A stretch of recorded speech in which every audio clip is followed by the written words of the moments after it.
As I journeyed to come to this place and to the place where I am working on as a chaplain, there was a stage of our training called CPE, which is Clinical Pastoral Education, which most don't look forward to. I looked a lot less forward to it because I had heard stories, incorrect stories, about the instructor. In fact, the instructor was here in this church on my ordination speaking about our time together. But I can remember the first night in the hospital that I was by myself. And I don't know if you've been in the hospital, but the hospitals are really busy and bustling, and you feel like people are with you throughout the day. And then at night, it's quiet, it's lonely, it's dark, and it's long. And that's for the people that are there, but also it was for me. I was at Bay State Medical Center, and it's a pretty big place. It's 3 separate buildings that are only joined together on the 3rd floor. It's easy to get lost in there if you've ever been in there, especially when you travel over to the Mass Mutual Center. And sure enough, I had to go there that night. I got lost. I ended up in the surgeon's locker room, and a surgeon showed me how to get out of there, but it was lost. And I was fearful, and I thought I was alone. I took the fact that, hey, I'm the chaplain, I have to solve all the problems, I'm here by myself. And you know what? I forgot the fact that God was going to be with me no matter what. We kind of look at God as standing out on the sidelines and watching, but God is actually with us in everything that we do. God's not watching us, God's sharing those experiences, and proved that to us through coming to earth as Jesus. Today's readings, all 3 of them go into service and relational presence and God's presence and our relationship with God in our circumstances. It's how we do things, it's how we react to things, it's how we live our lives. We listened in Corinthians, Paul talking to us and stating, and now this was written in a time when there was no ordinations, there were no institutions, they were just preaching the gospel of Jesus, there was no organization, they were Jews preaching to both Jews and Gentiles alike. Paul does what he needs in order to spread the gospel, and he told us that, right?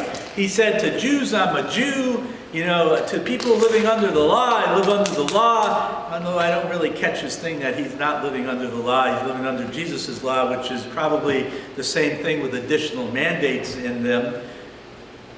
But he's also calling others that he's speaking to spread the gospel. He's asking them to volunteer. And he becomes all things to all people. And he is spreading the good news. And he's also spreading relations. Some of those relational times that they have, he's kind of bossy, but he is in relationship. Now then we listen to Isaiah, right? And this is Isaiah, the second Isaiah. It says Isaiah written while the Jews were in exile. That 1/3 of them had been killed. 1/3 of them stayed in Israel. 1/3 of them went to Babylon. And this is written by a prophet that's in Babylon. It's a message of hope. And I'm sure that those Jews that were brought to Babylon had maybe lost that hope. And second Isaiah was reminding them about the Exodus story, about how they had come to be, of the hope. He's reminding them about a God that's not something new, but had been with them since creation. We do the same thing. We think we've created a God that's different. But that God that Jesus is preaching about, that God that we feel Jesus is not new, been here since the beginning of time. We just have ignored him for so long that it seems like new. God is in our midst, even in our troubles, and that's what Isaiah was reminding the Jews about. They weren't in Babylon by themselves. God was there with them. Now, in reality, you're going to lament. You're going to be sad, and it's okay to do that. We've seen that in this pandemic we're facing right now. We see that in the pandemic as we try to come up and feel that we can come with the answers.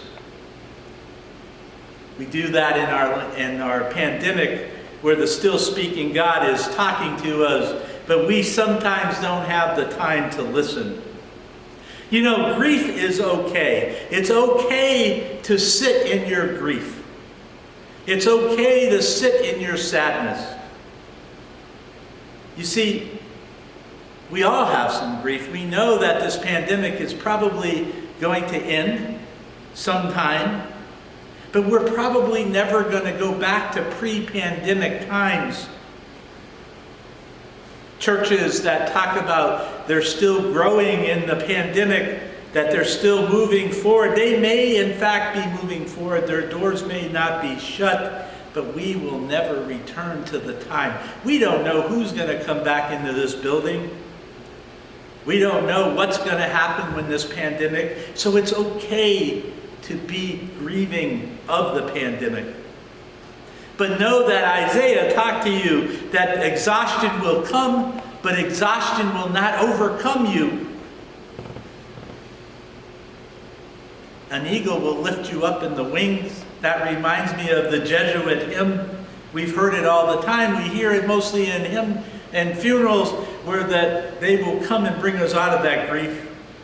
But here's the news. Church is not the end all. Church does not have all the answers. We might think it has all the answers, but God does.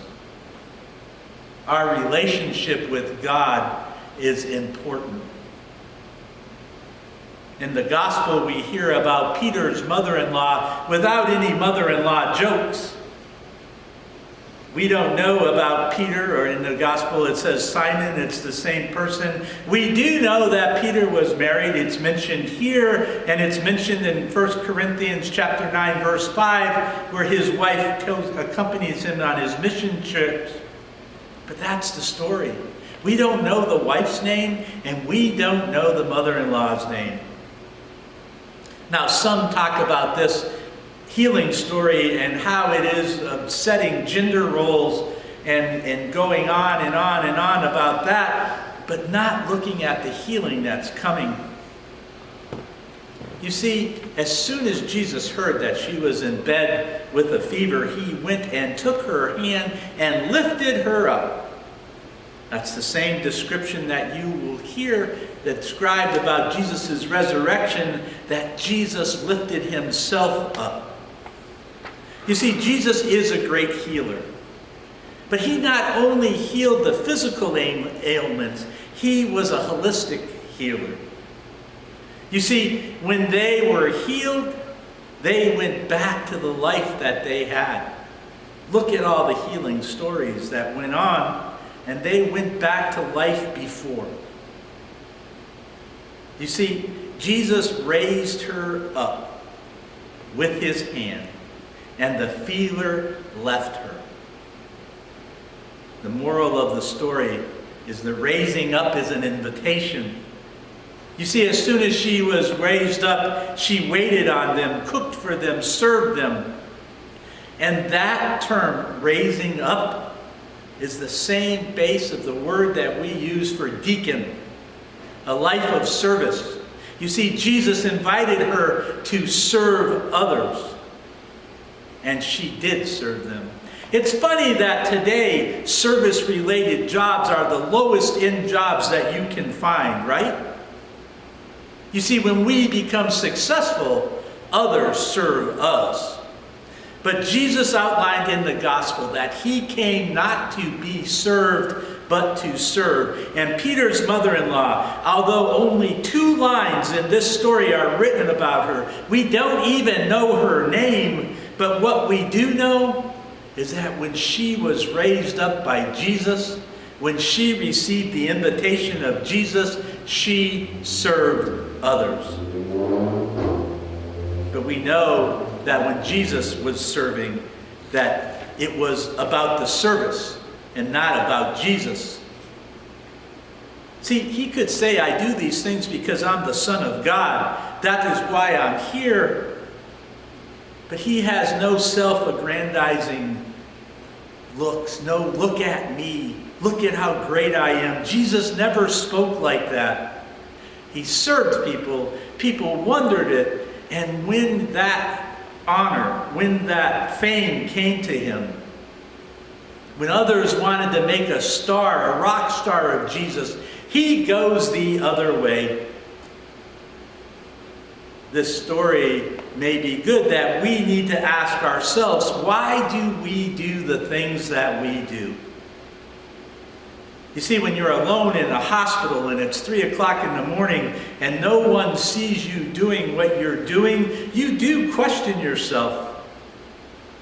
See, we should be in the shadows, just as Jesus was in the shadows until his resurrection. See, the church should not be the gospel. The church should not be the story, but you should be. The gospel is the motivation, the invitation, the raising up of us to serve others in our community. That's what this building is for. This building isn't a place to just come and kneel and worship God. This building is a place to send the love of God out in the community. This building is not important. It's important to the history of Chicopee maybe, but it's not important to the love of God. We are. The members are. But as Jesus proved just before he decided to turn the other way, we also need Sabbath. You see, what I told the kids is on the seventh day, God rested, and creation did not fall apart. Jesus went the other way of all the people that were looking for him. He went to find solitude, and the gospel did not end. If you don't show up one day for a volunteer thing that happens, it won't stop. It will go on without you. It was a hard story for me. I remember once in Hartford Hospital, I got in an argument with other chaplains because they weren't listening to what I was telling them about this person that was about to die. And I became the important thing, not the person that was waiting to die. We are not important. Those that we serve are. So why do we do these things? Why do we feed and clothe and be there? It's not to grow this church. It's not to stand in the spotlight. It's not to say, we are right and you are wrong. It's just because. Amen.